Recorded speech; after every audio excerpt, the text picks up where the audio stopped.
Ratu Ain sebagai hos anda pada malam ini dan sudah tentu bersama saudara Anthony Lok yang juga merupakan Setiausaha Agung DAP pada malam ini, dan topik kita pada malam ini yang akan kita bincangkan bentang bajet bubar parlimen tidak bertanggungjawab.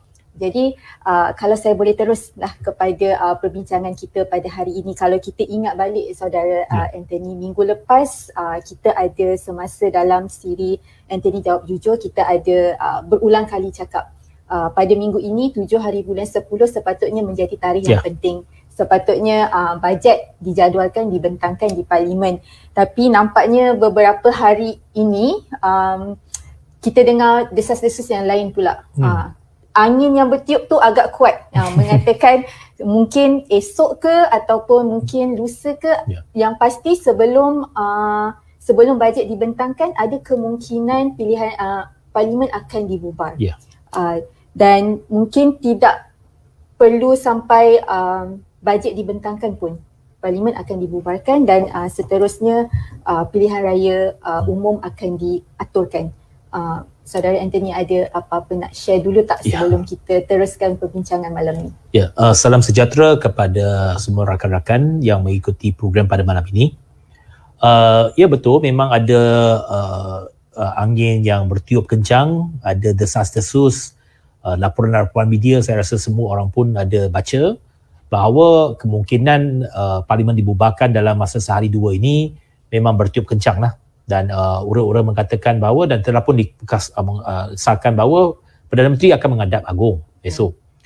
Tapi Perdana Menteri menghadap Agong setiap minggu juga. Sebab mengapa esok? Sebab hari Jumaat biasanya ada mesyuarat kabinet. Terutamanya sebelum pembentangan bajet, kabinet biasanya mesti bermesyuarat pada pagi tersebut. Sebab Jumaat tu belanjawan akan dibentangkan pada pukul 4. Jadi kebiasaannya mesyuarat jemaah menteri akan diadakan pada 9.30 pagi. Sampailah mungkin sampai pukul 12, 12.30. Lepas tu sembahyang Jumaat baru pergi parlimen untuk bentang bajet. Jadi esok Perdana Menteri menghadap Agong tu bagi saya perkara biasalah. Tapi sudah tentu sekarang ini perkembangan politik, esok sudah tentu ada expectation bahawa dia akan menghadap Agong minta untuk membubarkan parlimen. Itu yang telah pun bertiup kencang sekarang ini. Ada orang kata bahawa kalau dia esok menghadap dapat perkenan, maka bubar hari Jumaat sebelum pun bajet dibentangkan. Saya nak kata kalau itu berlaku, ini adalah satu tindakan yang sangat tidak bertanggungjawab di pihak Perdana Menteri. Sebab tak pernah berlaku dalam sejarah negara kita. Satu, tarikh belanjawan telah ditetapkan dan semua orang, seluruh negara, semua pihak, baik pihak industri, pihak rakyat, pihak media, semuanya bertumpu untuk menunggu pembentangan belanjawan tersebut. Tiba-tiba parlimen dibubarkan. Itu tak pernah berlaku. Pernah berlaku ialah lepas bajet bentang dibubar. Itu benar. Tapi nak kata hari pembentangan bajet itu bubar, itu tak pernah berlaku. Kalau itu berlaku, bagi saya satu tindakan yang cukup tidak bertanggungjawab. Sebab saya rasa sebenarnya kalau di pihak Kementerian Keuangan, Tengku Zafrul pun dah bersedia dengan bajet yang mungkin akan dibentangkan, dan kalau tengok laman website di Jabatan Menteri pun dah ada sudah tentulah sebab terutamanya pegawai-pegawai di Kementerian Keuangan beberapa hari ini mereka bertungkus lumus. Ada saya tahu ada pegawai Kementerian Keuangan yang perlu bermalam di pejabat untuk mungkin 1 minggu ataupun beberapa hari sebelum pembentangan bajet, sebab mereka mungkin ada banyak input lagi yang kena ubah, edit dan sebagainya, sebab dia punya detail banyak. Walaupun ada kerangka dia, tetapi ucapan belanjawan itu boleh ubah. Sampai mesyuarat kabinet pada pagi tersebut, ada lagi input, ada teguran ataupun cadangan, dia masih boleh ubah sebelum bentang. Itu sebabnya biasanya apa sahaja yang dicetak itu dia mesti ada embargo sampai pukul 4. Sebab mungkin ada pindaan. Jadi itu yang berlaku. Jadi pegawai-pegawai Kementerian Keuangan sekarang ini sudah tentu bertungkus lumus. Jadi sekarang ini orang-orang kata bubar hari Jumaat pagi. Ini sudah tentu akan melemahkan semangat pegawai-pegawai kerajaan. Sudah bertungkus lumus nak buat sampai separuh mati mungkin. Tapi kalau kata hari pagi Jumaat bubar, mereka punya kerja itu sia-sia lah. Betul. Jadi ini sesuatu yang bagi saya adalah sangat tidak sihat, yang tidak sepatutnya berlaku, dan Perdana Menteri perlu ada leadership, perlu memberikan ketentuan. Saya tahu dia menghadapi tekanan besar daripada presiden dia. Ini bermula pada hari Jumaat lepas apabila UMNO mengadakan mesyuarat kerja tertinggi. Dia dah buat keputusan nak minta Perdana Menteri pergi bubar. Pada hari tersebut, malam tersebut juga, saya telah membuat satu kenyataan. Saya mengatakan bahawa kenyataan UMNO itu sangat angkuh dan tidak mengikut perlembagaan, sebab Perdana Menteri boleh nasihat agung. Betul. Tetapi kuasa sama ada menerima permohonan tersebut adalah di tangan Yang di-Pertuan Agong. Agong ada kuasa untuk menolak. Itu perkara 40.2B memang jelas kuasa budi bicara kepada Yang di-Pertuan Agong. Jadi tak pernah berlaku bahawa sebelum mengadap meminta pembubaran, kenyataan diwawakan. Betul. Itu yang menyebabkan sekarang ini, beberapa hari ini, apa saja perancangan orang dah mula goyang lah, sebab kemungkinan pembubaran itu bertiup kencang. Betul. Jadi bagi saya ini adalah satu keadaan yang tidak begitu sihat kepada negara kita. Tadi saudara Anthony pun ada sebut kebiasaannya memang Perdana Menteri boleh menasihat. Perdana Menteri memang akan menasihatkan Yang di-Pertuan Agong sama ada tentang pembubaran parlimen. Tapi dalam masa yang sama juga terpulang kepada Yang di-Pertuan Agong sama ada untuk menerima ataupun menolak pada ketika waktu itulah, selagi penggal itu belum cukup 5 tahun. Dan tetapi katakanlah, sebab kita pun tak tahu kan, tadi saudara Anthony pun cakap setiap sebelum pembentangan bajet, sebelum parlimen semua adalah satu kebiasaan Perdana Menteri menghadap Yang di-Pertuan Agong terlebih dahulu. Dan katakanlah kalau Yang di-Pertuan Agong tidak menerima nasihat ini, katakanlah kan, apakah mungkin ada langkah-langkah lain yang mungkin akan diambil oleh pihak UMNO ataupun BN, sebab nampaknya mereka memang sangat bersedia. Dan lebih-lebih lagi kalau kita tengok mungkin di pihak Zahid Hamidi pun mungkin dalam keadaan terdesak, kita pun tak tahu kan, mungkin untuk kelangsungan politik, sementara kes mahkamah pun belum ada yang sangkut dan sebagainya. Sebab daripada pembacaan saya, mereka sehingga perhimpunan UMNO mereka pun akan ditangguhkan untuk beri laluan kalau pilihan raya ini. Apa yang mereka akan lakukan, saya tak nak buat spekulasi lah. Itu how mereka apa yang boleh melakukan. Tetapi apa saja tindakan politik, dia mesti berlandaskan kepada perlembagaan. Dia mesti berlandaskan kepada undang-undang negara. Dia tak boleh membuat sesuka hati dia. Jadi perlembagaan persekutuan kita jelas. Kuasa untuk membubarkan terletak di tangan Yang di-Pertuan Agong, bukannya Perdana Menteri. Perdana Menteri boleh minta, tetapi yang putuskan sama ada berkenan atau tidak itu adalah kuasa budi bicara Yang di-Pertuan Agong. Jadi kita konsisten dalam bab itu. Kalau Yang di-Pertuan Agong kata berkenan, lepas PM minta, dia berkenan. Jadi kita terimalah. Kita terima, masuk pilihan raya lah. Bagi kita itu jelas. Tapi kita dah nyatakan pendirian kita. Pendirian kita ialah tak sesuai. Kalau Perdana Menteri tak mengambil tindakan itu, pergi menasihati Yang di-Pertuan Agong, jadi tak timbul lah soal pembubaran. Sebab Agong tidak akan secara persendiriannya membubarkan parlimen. Selagi Perdana Menteri tak nasihat, dia tak akan pertimbangkan sama ada bubar atau tidak. Jadi itu persoalannya. Jadi bagi kita pendirian kita jelas. Kita nyatakan pendirian kita sekarang ini bukan masa sesuai. Okay? Tapi kalau betul dia diperkenankan oleh Pertuan Agong, kita terpaksa hadapilah. Dan saya pun dah bagi arahan kepada ahli-ahli parlimen, kepada pemimpin-pemimpin DAP supaya bersiap sedia untuk menghadapi sebarang kemungkinan. Okey. Tadi saudara Anthony ada cakap baik DAP, Pakatan Harapan maupun parti-parti gabungan dalam Pakatan Harapan yang lain memang dah menyatakan pendirian tentang kemungkinan pilihan raya pada waktu musim banjir, musim tengkujuh, musim bencana ini. Dan sebenarnya selain daripada Pakatan Harapan, di sebelah pihak Perikatan Nasional dan juga pemimpin daripada PAS juga ada menyatakan pendirian yang sama sebenarnya. Maksudnya tidak bersetuju pilihan raya pada waktu ini mengambil kira faktor jabatan laporan daripada Jabatan Meteorologi dan juga bagaimana sekarang ni kita dalam fasa pemulihan ekonomi terutama sekali untuk rakyat. Jadi dan pendirian daripada pemimpin-pemimpin parti ini telah dinyatakan secara teranganlah, maksudnya baik melalui sidang media maupun penjelasan di social media dan sebagainya, dan media pun pick up, maksudnya telah dilaporkan. Jadi adakah mungkin pendirian ataupun maksudnya keputusan daripada parti-parti ini boleh sedikit sebanyak mempengaruhi keputusan Yang di-Pertuan Agong sekiranya Perdana Menteri menghadap Yang di-Pertuan Agong esok adalah untuk membubarkan parlimen? Saya tak nak menyatakan ataupun mengambil komen ataupun menyatakan pendirian ke arah tersebut dah. Sebab kita mesti hormat apa yang tertera dalam Perlembagaan Persekutuan. Yang di-Pertuan Agong ada kuasa budi bicara. Tetapi negeri-negeri juga ada kuasa mereka. Kuasa negeri-negeri ialah terletak di tangan Sultan untuk negeri masing-masing dan untuk kes yang Negeri Sembilan yang di-Pertuan Besar Negeri Sembilan. Jadi selagi Menteri Besar tak menghadap untuk menasihati Sultan ataupun yang di-Pertuan Besar, jadi soal itu tak timbul. Sehinggalah tempoh penggal Dewan Undangan Negeri tamat. Jadi kita telah menyatakan satu pendirian secara jelas.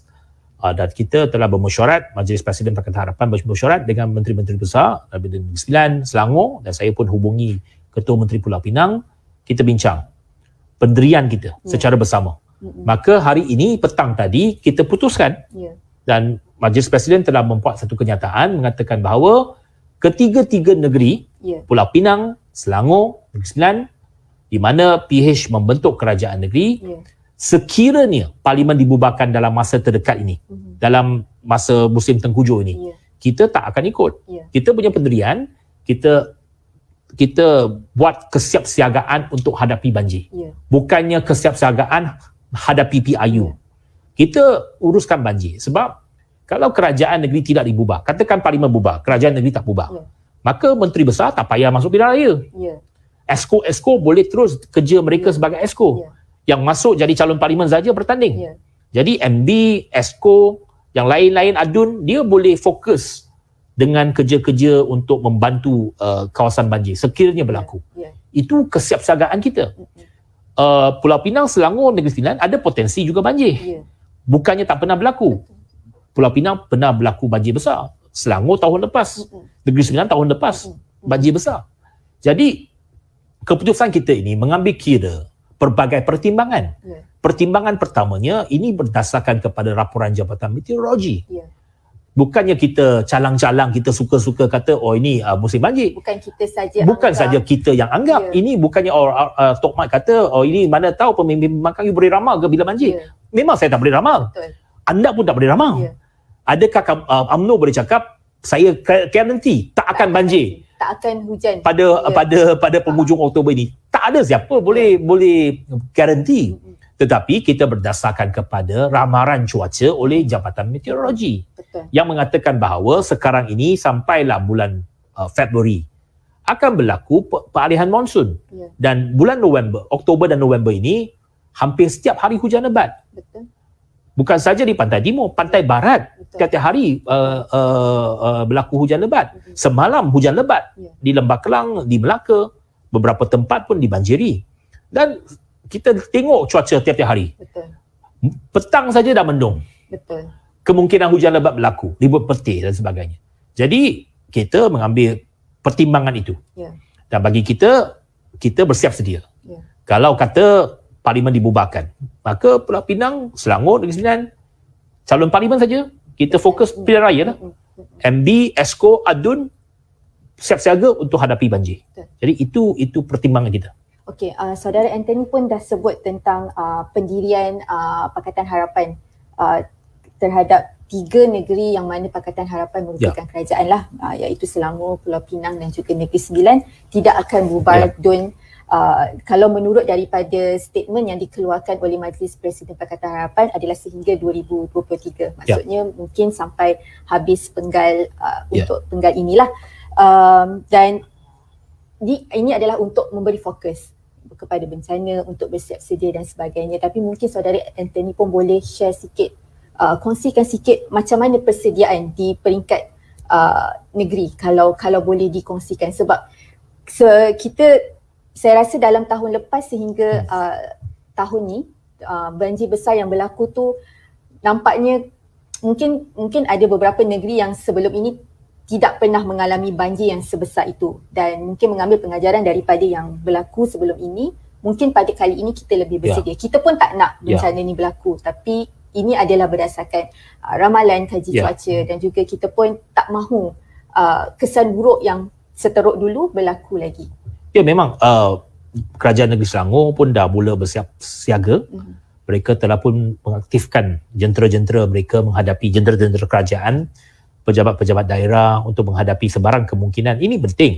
Sebab yang paling penting ialah koordinasi. Apabila bencana berlaku, apabila banjir besar berlaku, banyak koordinasi di antara jabatan kerajaan diperlukan. Betul. Terutamanya di peringkat daerah. Betul. Ya, dia mungkin persekutuan dia di peringkat NADMA, tetapi yang melaksanakan kerja-kerja menyelamat itu semua di peringkat daerah. Betul. Bomber, jabatan penyelamat, APM dan sebagainya. Jadi koordinasi di kalangan jabatan-jabatan kerajaan di peringkat daerah itu amat penting. Sebab kalau ada kampung yang banjir, dia kena ada, yang pertamanya kena menyelamatkan mangsa. Pergi ke pusat penempatan sementara. Pusat penempatan sementara ini boleh ada di sekolah, boleh ada di barangaya, ada di ruang orang ramai. Premis ini daripada kementerian dan agensi yang berlainan. Kalau sekolah di bawah Jabatan Pendidikan, di bawah Kementerian Pendidikan, barangaya di bawah Kerajaan Negeri, Dewan Orang Ramai di bawah Kerajaan Negeri. Ada pula nanti ada tadika kemas lah. Dia bukannya satu agensi, bukannya single agensi. Jadi apabila berlaku bencana tanpa persediaan, akan berlaku kelam kabut. Nak buka pusat penempatan sementara, kunci siapa pegang? Itu menjadi masalah tahun lepas. Sampai ada sekolah yang tak dibuka untuk menjadi pusat penempatan semula. Ini berlaku tahun lepas kan?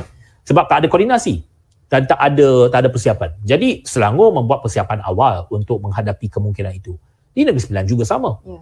Yang pentingnya ialah perlu diaktifkan jawatan kuasa pengurusan bencana daerah. Itu adalah jentera yang paling grassroots, yang paling penting, yang paling di lapangan. Jadi itu memerlukan arahan daripada kerajaan negeri. DO kena mendapatkan arahan dari masa ke semasa daripada menteri besar, Esko dan sebagainya. Jadi itu bagi saya keputusan kita tidak membubarkan Dewan Undangan Negeri. Ada kelebihannya ialah kalau berlaku pilihan raya dan juga banjir, kita ada persiapan. Dan saya yakin untuk 3 buah negeri ini persiapan ataupun kebersediaan untuk membantu rakyat bukan sahaja terhad kepada rakyat di negeri-negeri ini saja. Maksudnya sekiranya katakanlah ada negeri lain yang perlukan bantuan, saya pasti kita pun bersiap sedia juga untuk menghantarkan bantuan. Ya, sudah tentu. Kalau katakan negeri kita tak banjir, ada negeri lain yang banjir yang perlukan jentera, perlukan bantuan dan sebagainya. Ini adalah saya rasa di atas dasar kemanusiaan. Tak kira dah parti mana negeri itu dipegang oleh kerajaan, parti mana sekalipun, sudah tentu akan diberikan bantuan dan juga sokongan. Okey, sebenarnya tadi saya pun sempat baca antara alasan yang diberikan, katakanlah kalau betul pilihan raya, maksudnya parlimen nak dibubarkan dalam masa sehari dua ini, katanya kalau dibubarkan sekarang maksudnya pilihan raya tu akan boleh diadakan dalam tempoh awal bulan November macam tu lah, maksudnya tidak sampai masuk ke musim kritikal waktu bulan musim tengkujuh tu. Tapi pada perkiraan saya juga katakanlah pilihan raya itu pun memang berlaku pada pada awal bulan November katakanlah. Tapi pilihan raya tidak melibatkan satu hari waktu hari cabut buang undi sahaja. Maksudnya dia akan melibatkan persediaan sebelum dan kemudiannya selepas. Maksudnya kita perlukan satu tempoh masa untuk kerajaan baru itu dibentuk, kabinet dibentuk dan sebagainya. Dan melihat kepada pengalaman kita pada bencana yang lepas, bukan sahaja bencana lah, sebelum ni kita pun ada pandemik yang kita tak pernah alami. Kita ada masalah koordinasi antara pihak kerajaan, kerajaan persekutuan negeri dan maksudnya coordination tu tak begitu kemas, tak begitu cantik, yang kadang-kadang bantuan lambat sampai, bencana dah habis pun masalah pun tak selesai. Dan saya kira sehingga sekarang mungkin ada tempat-tempat yang banjir sebelum ni pun masih ada infrastruktur yang belum dibaiki dengan baiknya. Ya. Memanglah itu saya rasa itu yang sebabnya hujah-hujah kita mengapa sekarang ini bukannya masa yang sesuai. Saya rasa kita dah cakap cukup lah. Hujah kita telah pun dinyatakan dengan jelas, pendirian kita dinyatakan dengan jelas. Kita dah nyatakan pendirian kita, jadi itu di luar kawalan kita, sama ada parlimen dibubarkan atau tidak, di luar kawalan kita. Jadi hari ini Pakatan Harapan pun telah membuat keputusan yang jelas, negeri, PH tak bubar. Itu saya rasa kalau parlimen bubar sekalipun, saya rasa kita boleh handle lah. Sebab negeri sekurang-kurangnya 3 negeri, kerajaan negeri masih kekal, tak bubar, mereka siap siaga. Agaknya ada kemungkinan tak negeri yang bukan di bawah kerajaan Pakatan Harapan pun akan mengikut langkah yang sama? Itu terpulang lah, itu di luar kawalan kita. Tetapi saya juga baca pendirian daripada kerajaan-kerajaan negeri di bawah PAS, termasuk Kelantan, Terengganu, Kedah. Mereka juga kata tak bubar. Jadi saya harap mereka konsisten lah. Sebab saya rasa terutama sekali kalau di sebelah pantai timur, kebiasaannya musim tengkujuh tu memberikan kesan yang lebih besar serius lah kepada mereka. Sebenarnya ada juga pandangan lain juga yang mengatakan katakanlah kalau bajet dibentang dulu, maksudnya 7 hari bulan 10, perancangan untuk bajet dibentangkan tu berjalan seperti mana yang dijadualkan.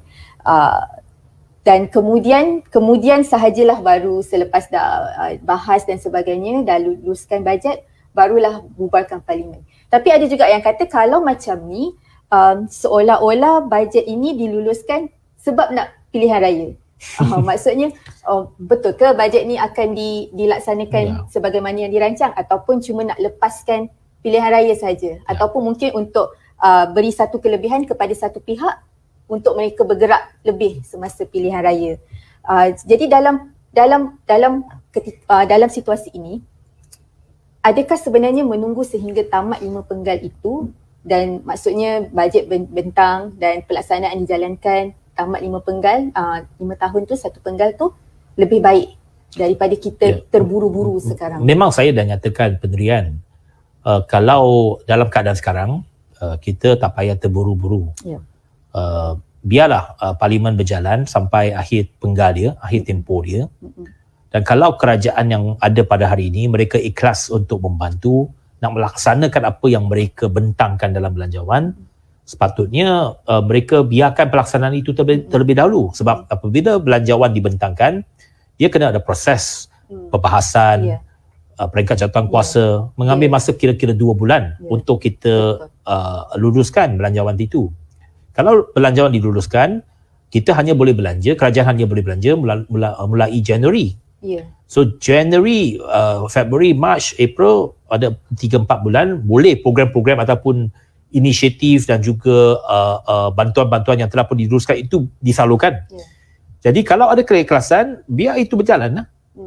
Saya terpulang lah. Kalau dia rasa, dia ingat dia nak buat election budget, tapi lepas bentang bubar, maka saya rasa rakyat pun boleh menilai mereka bukannya ada keikhlasan. Mereka nak buat ini sebagai janji pilihan raya saja. Jadi terpulanglah. Di sebelah Pakatan Harapan sendiri macam mana melihat, katakanlah kalau bajet jadi dibentang pada hari Jumaat kan, macam mana di sebelah Pakatan Harapan sendiri melihat perancangan bajet yang akan dibentang? Kita kena dengar dulu pembentangan mereka. Kita ada cadangan kita. Malah kita hari ini telah pun membentangkan kerangka cadangan kita untuk bajet. Tetapi kita mendengar dulu pembentangan mereka. Soal sokong tak sokong itu kena tengok dulu lah. Kita hanya boleh bagi pandangan selepas bajet dibentangkan. Sekarang ini belum tahu lagi bajet itu akan dibentangkan atau tidak. Jadi kita tak menyatakan komitmen kita. Sehinggalah kita mendengar ucapan belanjawan, kita kaji apa yang tertera dalam bajet, baru selepas itu kita akan buat pendirian kita. Okey. Katakanlah katakanlah parlimen dibubarkan pula. Maksudnya kita tak sampailah ke pembentangan belanjawan 2023 ni. Macam mana di persiapan di sebelah Pakatan Harapan sendiri, sebab sebenarnya ada banyak isu yang perlu diselesaikan juga, antaranya contohnya rakan kerjasama daripada parti pembangkang yang lain, manifesto, logo, dan yang paling cepu emas adalah sekiranya diberikan peluang, diberikan mandat, kepercayaan untuk menjadi kerajaan semula. Ya, sudah tentu kalau parlimen dibubarkan, kita kena mengaktifkan serta-merta jentera-jentera kita. Bukannya kita tak buat langsung persiapan. Sebenarnya banyak persiapan telah pun dimulakan. Termasuklah beberapa soal isu dasar telah pun diputuskan. Yang pertamanya, kita dah putuskan pada hari ini, kita semua calon-calon Pakatan Harapan, terutamanya di Semenanjung Malaysia, akan menggunakan logo Pakatan Harapan yang sedia ada. Walaupun sebelum ini ada cadangan nak buat logo baru, kita kata hari ini kita putuskan, ya kita terima cadangan tersebut, tetapi agak sukar untuk dilaksanakan serta-merta. Jadi yang praktikalnya kita menggunakan logo sedia ada untuk PIU 15 ini. Okay. Jadi hari ini telah diputuskan soal tersebut. Jadi kita selesai satu bab, iaitu isu logo yang pernah menjadi isu di antara rakan-rakan dalam PH, dalam Pilihan Raya Negeri Johor baru-baru ini. Jadi bab itu selesai. Yang keduanya, kita juga dapat keputusan negeri-negeri tak bubar. Itu satu keputusan. Yang ketiganya ialah kita juga sudah pun membuat berbagai rundingan berkenaan dengan agihan kerusi dan sebagainya. Sekarang tinggal sikit saja lagi. Jadi kalau dibubarkan dalam masa terdekat pun, kita masih ada masa untuk selesaikan. Dan saya amat yakin bahawa kalau bubar saja, kita akan selesaikan semua pertindihan yang ada. Itu saya tak rasa ada masalah untuk Pakatan Harapan. Kita boleh selesaikan perbezaan kita. Pertindihan kerusi itu tak menjadi isu besar.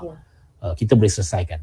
Lepas itu kita dah mula berangka manifesto kita. Jadi kalau dibubarkan, kita juga sempat untuk membentangkan manifesto kita. Dari segi kepimpinan, kita jelas dalam Pakatan Harapan ada majlis presiden dia, ketua-ketua parti, Saudara Anwar Ibrahim sebagai ketua pembangkang dan juga pengurusi Pakatan Harapan. Setelah tentu beliau merupakan ketua Pakatan Harapan. Jadi dari segi kepimpinan itu jelas.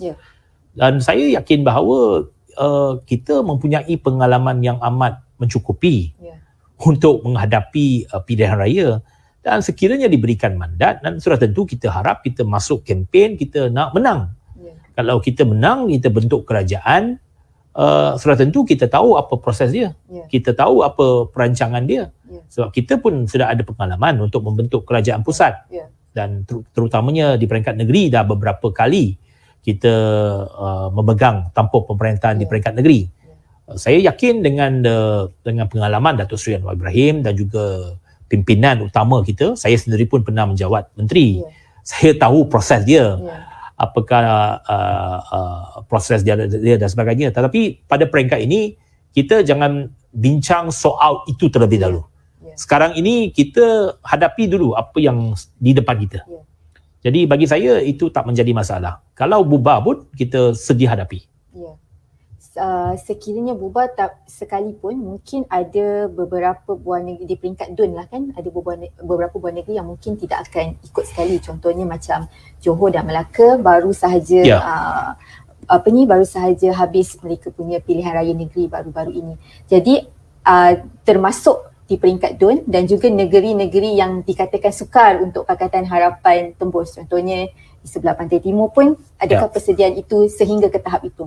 Saya rasa di peringkat negeri masing-masing ada persiapan yang di peringkat negeri lah. Kalau betul parlimen dibubarkan, ini adalah satu perkara yang luar biasa dalam pilihan raya negara kita. Di mana Semenanjung, kalau 11 negeri, hanya 3 negeri saja yang akan ada pilihan raya negeri. Kalau buat pilihan raya umum sekarang. Hanya saya jangkakan kalau dia bubar, Pahang akan bubar, Perak akan bubar, Perlis akan bubar. Tapi kalau PH tak bubar, 3 negeri tak bubar, PAS 3 negeri tak bubar, sudah 6 negeri. Melaka dengan Johor sudah buat pilihan raya negeri. Jadi 8 negeri tak akan ada pilihan raya serentak. Jadi ini sesuatu yang luar biasa lah. saya rasa ini pun akan jadi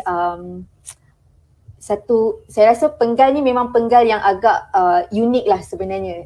Di mana yang pertama sekali kita berhadapan dengan situasi dalam satu penggal sehingga 3 kerajaan terbentuk. Dan untuk tamatnya penggal ini, kemungkinan pilihan raya yang akan diadakan tu tidak akan serentak antara Parlimen dan juga DUN. Dan mungkin ini akan menimbulkan kekeliruan dalam kalangan rakyat juga. Kan contohnya mungkin tak semua orang aware kena undi tu Parlimen dan DUN boleh diasingkan. Mungkin mereka akan rasa hari tu dah undi, kenapa kena turun lagi? Kita akan ada kerisauan tu tak, maksudnya kalau saya rasa memang ada sedikit kerisauan terhadap mungkin ada yang tak sedar. Tetapi memang betul dulu tak biasa macam tu. Biasanya kalau kita dekat Semenanjung, pilihan raya umum buang undi untuk Parlimen dan DUN sekali. Tetapi jangan lupa, sistem negara kita ini adalah satu persekutuan. Dia federal dengan state, kerajaan persekutuan dan kerajaan negeri adalah 2 entiti berasingan. Jadi persekutuan tak boleh paksa negeri ikut persekutuan dalam semua perkara, termasuk dalam soal pilihan raya. Jadi negeri dengan pusat ada pilihan raya berasingan, sebenarnya di negara-negara yang mengamalkan sistem persekutuan, perkara biasa. Cuma di negara kita ini dah biasa tak biasa. Kita biasa benda tu serentak sekali. Dan saya nak katakan, yang tak biasa itu di Semenanjung saja. Di Sabah Sarawak biasa. Di Sarawak memang tak pernah pun sekali kalau Sarawak memang setiap kali pilihan raya negeri mereka berasingan dengan Parlimen. Di Sabah hanya beberapa pilihan raya yang lalu serentak. Tapi sekarang ini pun tak serentak. Dan dulu memang Sabah pun tak serentak. Dia akan buat pilihan raya negeri mereka sendiri. Hanya di Semenanjung dulu, sebab semua kerajaan negeri, mungkin dah kecuali Kelantan saja yang bukannya di bawah Parti Barisan Nasional. Tetapi kena menerima hakikat pada hari ini bahawa Barisan Nasional bukan lagi parti dominan. Dia dulu dominan, bukan saja di pusat tetapi di semua negeri. Tetapi sekarang negeri masing-masing sudah ada kerajaan negeri yang bukan parti yang sama dengan Barisan Nasional. Jadi itu satu hakikat dalam politik negara kita. Dan satu proses demokrasi. Dan saya rasa itu adalah satu kesedaran baru kepada rakyat bahawa inilah sistem persekutuan kita. Jadi bagi saya itu kita perlu memberikan kesedaran kepada rakyat. Dan saya rasa itu bukannya sesuatu yang patut dirisaukan. Ini hanya proses yang perlu kita buat penerangan dan kita sedarkan rakyat bahawa ini adalah hak dan ini adalah sistem kita. Bahawa negeri dengan federal adalah 2 entiti yang sepatutnya dibezakan.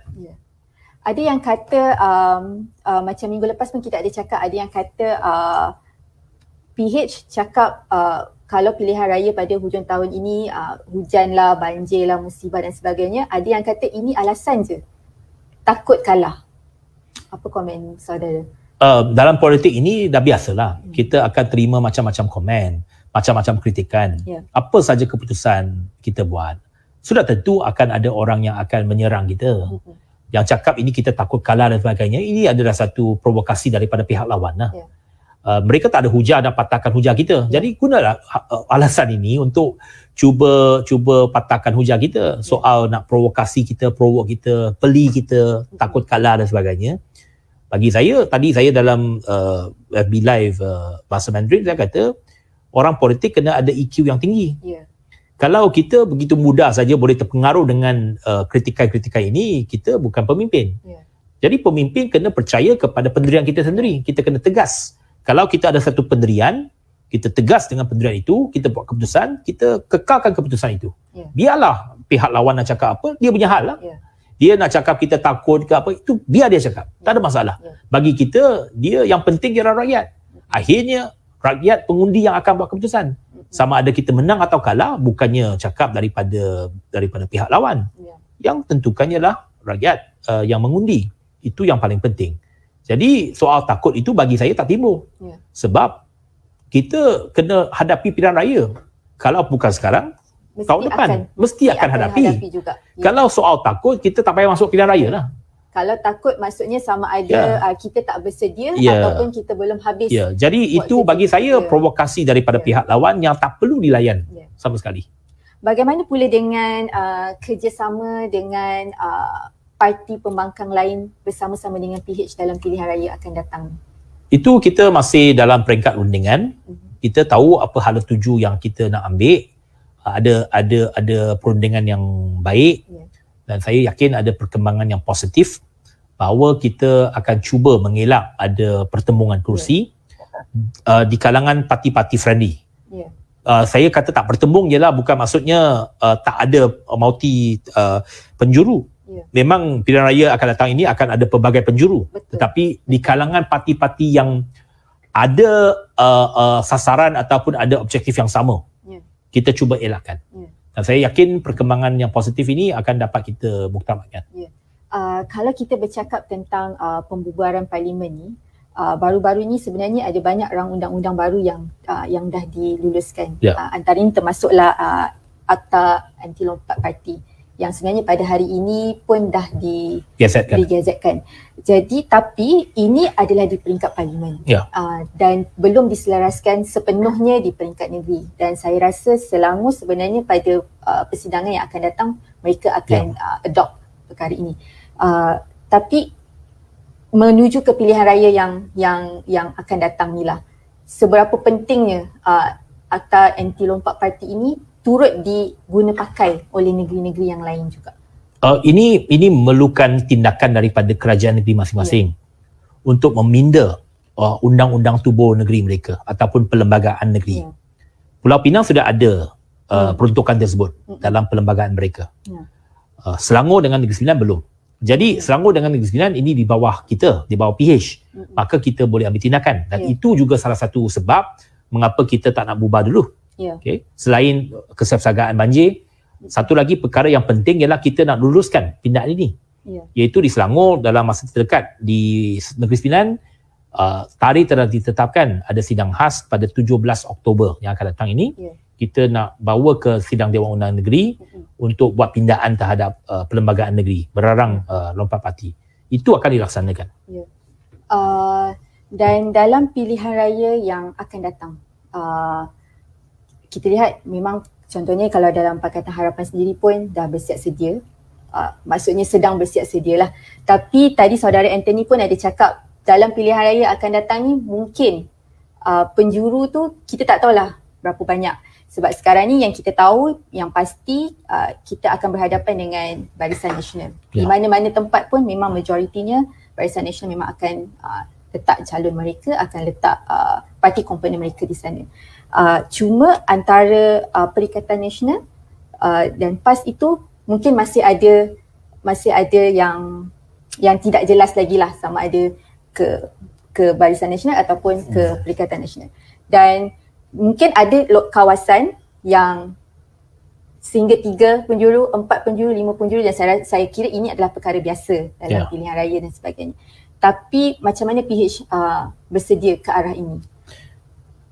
Saya dah banyak kali mengatakan bahawa dalam perkembangan politik negara kita ini, kita sudah menghadapi ataupun memasuki satu senario fasa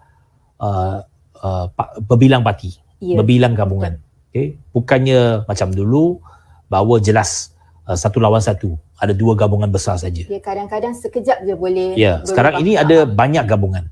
Kalau Semenanjung ada 3 gabungan besar. Pakatan Harapan, Perikatan Nasional, Barisan Nasional. 3 gabungan yang besar lah. Ada juga lagi GTA sekarang yang diketuai oleh Tun Dr. Mahathir. Di Sabah Sarawak ada juga gabungan-gabungan mereka. GRS, GPS dan macam-macam lagi lah gabungan. Jadi kita terpaksa menerima hakikat bahawa pada hari ini gabungan politik adalah bermacam-macam. Dan ini menimbulkan satu dinamik yang baru dalam politik negara kita yang perlu kita adaptasi dan perlu kita hadapi. Jadi Pakatan Harapan mesti ada perancangan, ada kesediaan untuk menang dalam situasi ini, untuk mendapatkan keyakinan rakyat. Jadi itu bergantunglah kepada dasar kita, kepimpinan kita, gerak kerja kita, kempen kita. Jadi ini adalah open for all lah. Dalam mana-mana satu kawasan yang ada pertandingan pelbagai penjuru is everybody's game. Maksudnya siapa yang dapat meyakinkan rakyat, dia dah menang. Ya.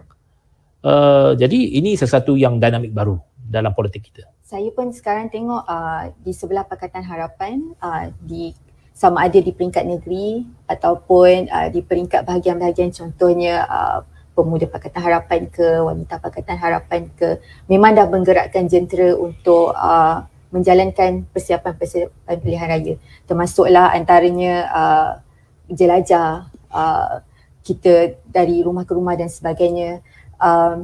Adakah Pakatan Harapan ada satu idea ataupun cadangan yang lebih besar, maksudnya untuk menggabungkan semua dalam persiapan ini?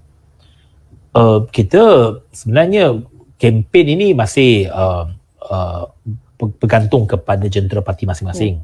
Okay. Sudah tentu ada sinergi, ada kerjasama. Umpamanya kita juga ada membuat jelajah dari segi ceramah bersama. Malam semalam saya berada di Melaka, di Parlimen Hang Tuah Jaya. Tiga-tiga pimpinan utama turun bersama dan kita lihat sambutan agak baik daripada rakyat tempatan. Malah saya pun rasa dah lama kita, dah 2 tahun semasa pandemik kita tak buat banyak ceramah. Saya ingat dingin saja, tapi semalam saya pergi Melaka tengok mood tu ada. Mood ceramah tu sudah balik, sudah kembali. Orang pun dah keluar beramai-ramai. Tak macam masa zaman MCO, tak boleh ada ceramah.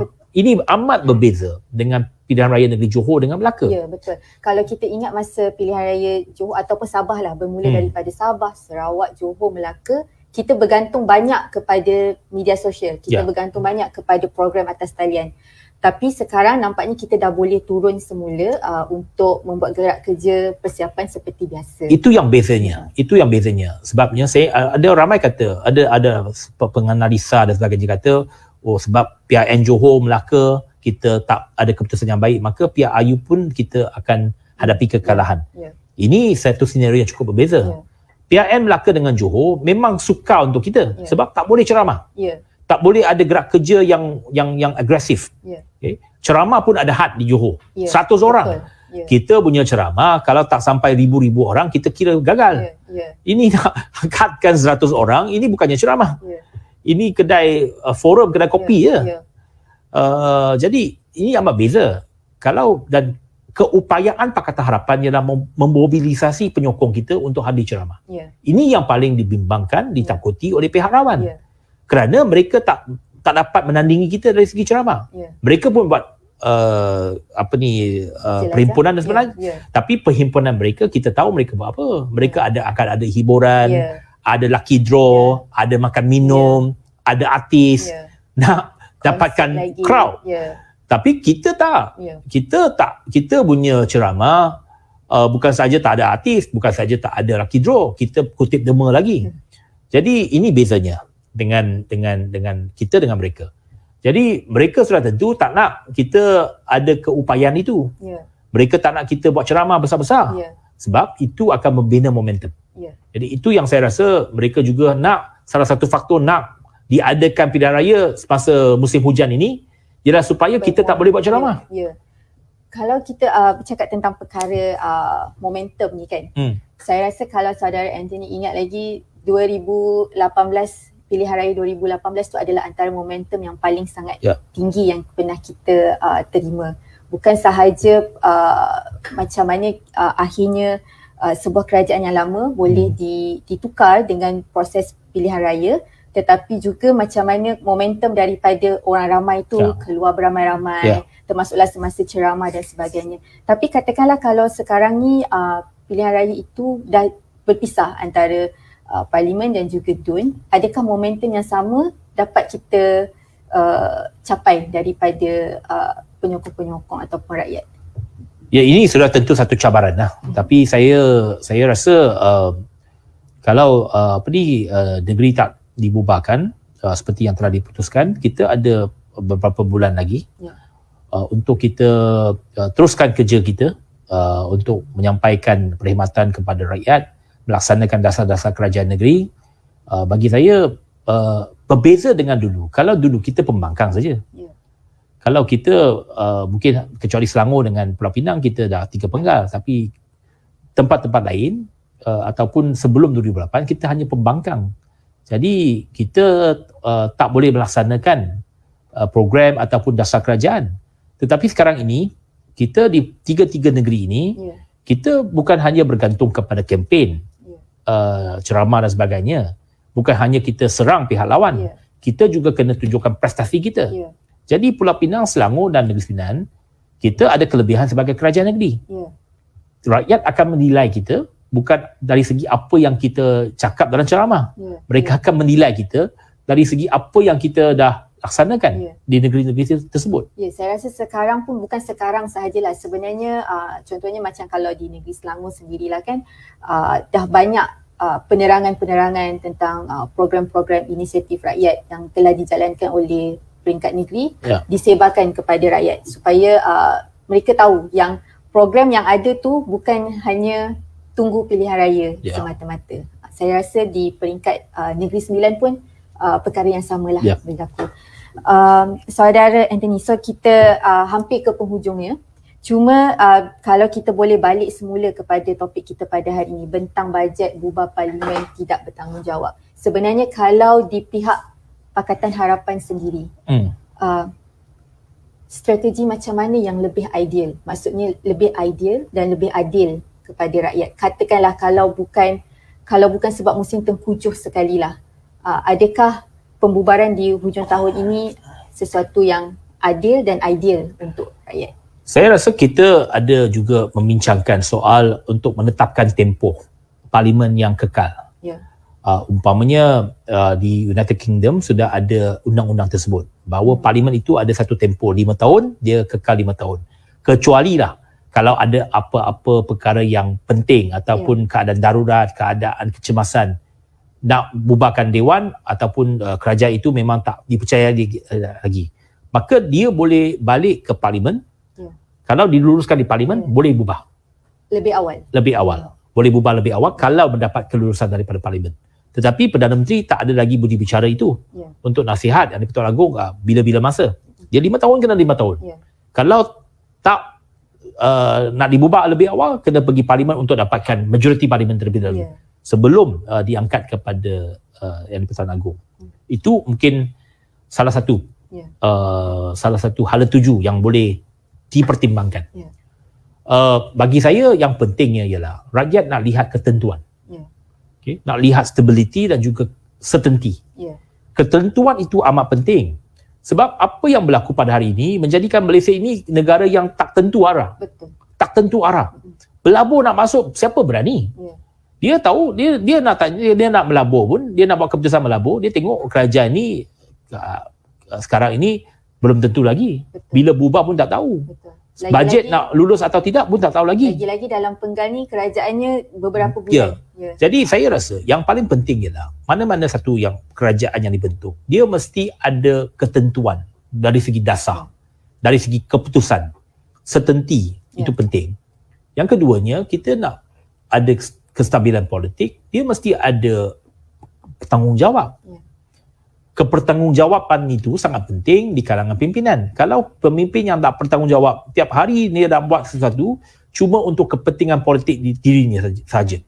Jadi tak akan ada kestabilan.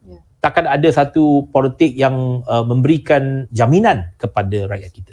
Jadi yang pentingnya ialah kita nak melihat bahawa perubahan dalam negara kita ini ke arah yang lebih bertanggungjawab. Urus tadbir yang baik. Kita nak rawan rasuah, kita nak kerajaan yang ada tanggungjawab dan juga memastikan bahawa integriti kerajaan kita ini sentiasa dijaga. Terima kasih saudara Anthony.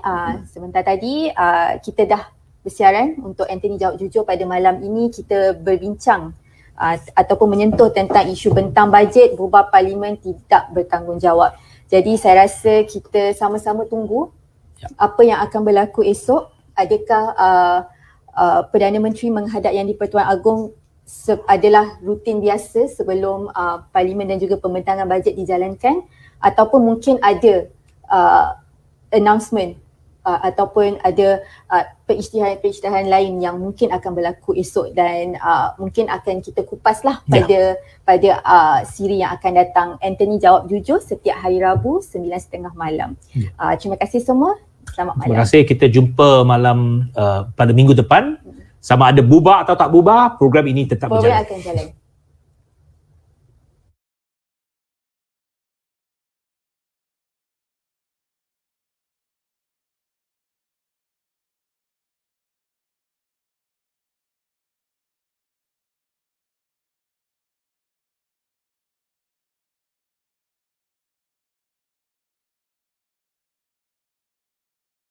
唐山事件中，另一名来自江苏兴化的人叫陈小亮，